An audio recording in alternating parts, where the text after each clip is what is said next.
Киевның Абалоне район махкемесі бүгін қачақ президент Виктор Януковичның дәлет хайынлігі ве женке қол тұтмасы ақында ішінің бақывыны девам етті. Виктор Януковичның девлет адлиеджесі Максим Гераська қачақ сабық президентінің девлет хайынлігі ақында ішінің 37 бапаны огренгеніні білдірді.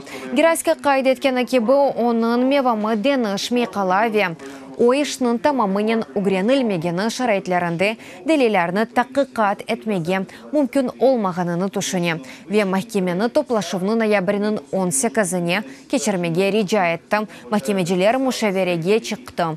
Топлашывдан сон махкеме бедава адлиеже Максим Гераськаны ихтисазлығы себебінден башқасына деніштірмеге қарар берді. Бұның иле махкеме адлиежені деніштірмек талабыны бедава ұқиярды мерkezine yolacak. Toplaşıv yarın sabah saat 10'da devam edecek.